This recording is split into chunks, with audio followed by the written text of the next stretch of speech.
There is a lake beneath Antarctica that has been sealed away long before humans existed, untouched, unmapped, unchanged for millions of years.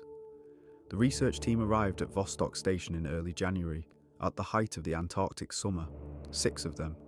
A small team by design, the kind of expedition that draws less attention, files fewer reports, moves quietly through the bureaucratic machinery that governs what gets known and what does not.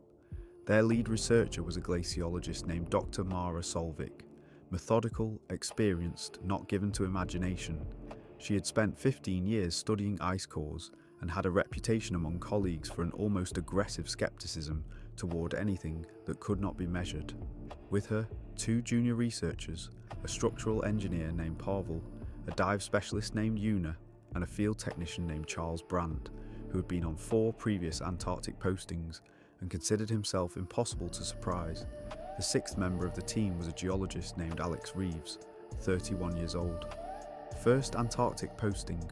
He had a habit of going quiet when he was thinking, and an equally strong habit of asking questions that other people had stopped asking years ago. Their primary assignment at Vostok was ice core analysis and lake proximity mapping. But in the first days after arrival, that work took a back seat to something none of them had expected. Emperor penguins do not typically migrate toward the interior of Antarctica. They breed on the coastal ice, they feed in the ocean, and they follow routes that have remained more or less consistent across centuries of observation. What the team encountered in that first week was something the wildlife records had no clean category for a column of emperors, hundreds of them, waddling in a deliberate path directly inland, away from the coast, away from any food source toward the deep ice. It was the kind of thing that stops a scientist mid-sentence. The team spent 3 days observing and documenting. The penguins moved with unusual purpose, single file, occasionally pausing in unison as though receiving some signal too low to hear. They didn't feed, they didn't display the social noise of a normal colony. They moved and they were quiet, and they kept going inland until the team lost sight of them on the 2nd day and picked them up again on the 3rd, still moving, still quiet, still heading in the same direction. Mara filed the observation notes and moved on. There were ice cores to analyse and an undiscovered lake below them that seemed to be calling for their attention. The penguins were strange, but they were not her assignment. It was on the 4th day, while the team was conducting a surface survey 3 kilometres from the station, tracking a section of ice shelf that thermal imaging had flagged as potentially unstable, that Alex fell through. It happened without warning. The team was moving in a line, probing ahead, nobody careless. The sun hung low and bright the way it does in Antarctic summer, permanent, directionless, casting shadows that pointed nowhere useful. Alex was 4th in the line when the ice gave way beneath him. No crack, no settling, just a clean disappearance, as though the ground had simply decided he didn't belong on it anymore. Charles was beside him. He heard a scream that came thundering down on the silence they had. As he turned to look for Alex, he found nothing where Alex had been standing. He called his name. No answer. He tried to radio the station. No response. Then he laid flat on the ice and looked down into the hole. It was not a crevasse. The opening was roughly 2 meters wide and the walls were smooth, almost deliberately so, as if it was carved out. Below, perhaps 6 or 7 meters down, he could see Alex standing upright on solid ground, unhurt, looking at something Charles couldn't see from above. He was not moving. Alex was unharmed, for he could describe the landing was like compacted moss rather than ice or rock, and after looking up to see the pale circle of sky above him through the hole, he realized there was no immediate way out, and began writing notes of what he saw. It extended beyond his headlamp in every direction. It was vast and with walls that curved upward and inward far above him. The air was warmer than it should have been. Not warm by any normal measure, still far below freezing, but warmer than the surface, warmer than what 100 feet of ice should allow. And the light, a faint blue luminescence coming from the walls, the floor, the formations that rose around him like frozen columns. These columns were like dim candles just being bright enough to see. He described it as beautiful. He used that word beautiful, which was unusual for Alex, who was not a man given to aesthetic observation. He said the source of the light appeared to be a form of bioluminescent growth, covering much of the cavern floor and walls. It wasn't moss exactly. The structure was wrong for moss. The filaments too long. the colour too uniform, but the closest approximation his vocabulary offered.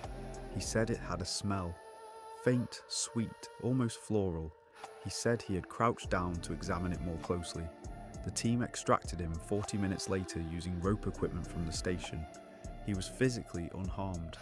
His core temperature was lower than it should have been given the relatively warmer conditions of the cavern, but within acceptable range. He was quiet on the way back to the station. Charles noted that he had been quiet before the fall too, but this was a different kind of quiet. Before, Alex's silence had the quality of someone thinking. On the walk back, it had the quality of someone listening. The station was built for 12. 6 people in it felt almost spacious. Too much corridor, too many empty rooms, the kind of space that makes any sound feel strange. They ate dinner as a team. Alex was present but said nothing. When Mara asked him directly how he was feeling, he looked at her for a moment too long before continuing his meal. She noted it in her field journal but didn't escalate it. Falls were traumatic. Silence was reasonable. Una, the dive specialist, watched him across the table. She had a background in marine biology and had spent years studying deep water organisms. She said nothing at dinner. Later, in the corridor, she stopped Charles and asked him one question. She asked whether, when he had looked down into the hole, Alex had been facing toward the walls or toward the centre of the cavern. Charles thought about it. He said he wasn't sure. Toward the walls, he thought. Toward the light. Una nodded slowly and went to her room. In the morning, she and Pavel were gone. Not gone in the way that people go missing in Antarctic stations. No open doors, no disturbed equipment, no signs of a struggle or a decision. Their bunks had been slept in. Their cold weather gear was still on its hooks. Their boots were still by the door. They were simply not in the station. Mara called an immediate assembly. 4 people in the common room, herself, Charles, the junior researchers Finn and Dasha, and Alex, who sat at the end of the table and said nothing while the others talked. Finn wanted to search the perimeter. Dasha wanted to radio for emergency extraction. Charles wanted to check the surveillance equipment, a basic motion sensing system that covered the main corridors. The surveillance system had stopped recording at 2:14 a.m, not from a power failure. The files simply ended. The equipment was functioning perfectly. There was just nothing after 2:14. Alex had not spoken during any of this. Dasha looked at him. She had been watching him since the previous evening, the stillness of him, the way his eyes tracked conversations without participating, the way he sometimes seemed to be paying attention to something happening just outside the range of normal hearing. She asked him what really happened in the cave. He looked at her, then without a word, handed her the notepad. The silence that followed was long enough to become its own kind of answer. Charles watched it happen, watched Dasha's expression shift from suspicion to something closer to fear, watched Alex's face remain completely, perfectly, unnaturally still. Finn stood up from his chair and put himself between them, not thinking, just moving on instinct, and in doing so stepped into Alex's space, and Alex didn't move the way a person moves when someone enters their personal space, and Finn's hand came up and pushed him, not hard, a reflex more than a shove, and Alex stumbled back against the wall and went down. The sound when his head hit the floor was wrong, not the sound of a skull against steel, something else, duller, wetter, and where the blood should have been, spreading dark against the floor, there was instead a substance the colour of deep water in low light, blue but black at the same time, thicker than blood, moving in a way that blood does not move, not pooling outward but contracting, pulling back toward the wound, as though it had no intention of leaving the body it came from. Dasha screamed. Finn took one step backward, then another. Alex raised his head from the floor and looked at Finn with eyes that had, in the space of 3 seconds, changed. Not dramatically, not completely, just enough. Just enough that Finn understood, in the oldest and most animal part of his mind, that whatever was looking at him through Alex Reeves' face had never been inside a human body before, and was only now understanding what it could do with one. It moved very fast. Charles did not see what happened to Finn. He was already in motion, pulling Dasha by the arm through the corridor toward the equipment bay where the snowmobiles were kept. He heard something behind him that he has never described in detail to anyone who has asked.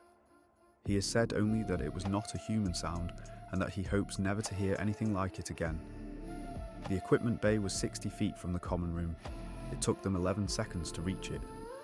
Charles has counted it many times since, the way survivors count things. He got the nearest snowmobile started on the second attempt.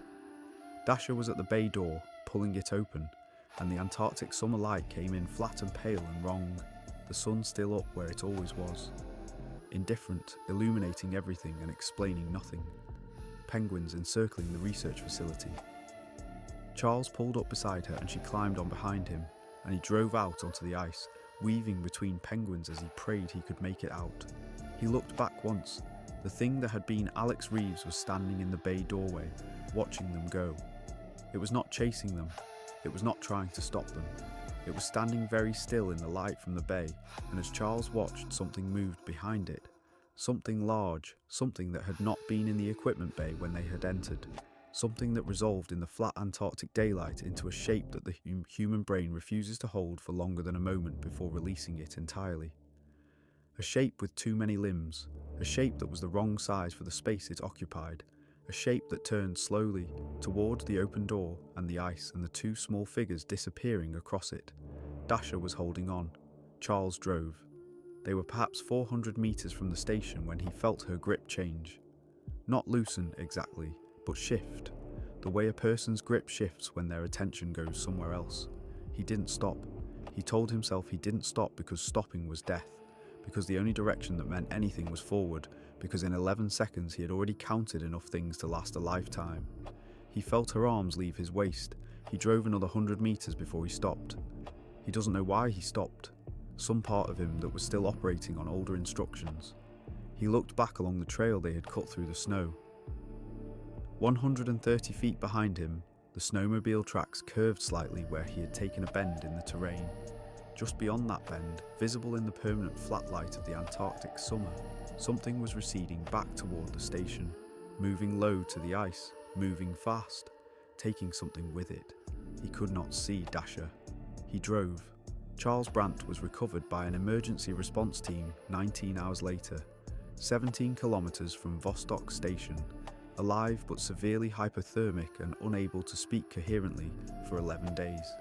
When he was finally able to give an account, the details were taken by officials whose names he was never given, transcribed into documents he was never shown, and filed somewhere he has never been able to locate. The official record states that an equipment malfunction at Vostok Station resulted in 2 fatalities and the emergency evacuation of the remaining team. The nature of the malfunction is not specified. No further expeditions to the lake have been publicly announced. Alex Reeves is listed in the official record as one of the 2 fatalities. There is no record of what was found at the station when the response team arrived. Charles has never returned to Antarctica. He keeps his apartment very bright at night. And sometimes in the particular silence that comes at the end of a long day, he thinks he can hear something he cannot name. Low, resonant, patient. Coming from somewhere just beneath the range of normal hearing. He has heard it every night since he came back. He does not think it has lost his scent.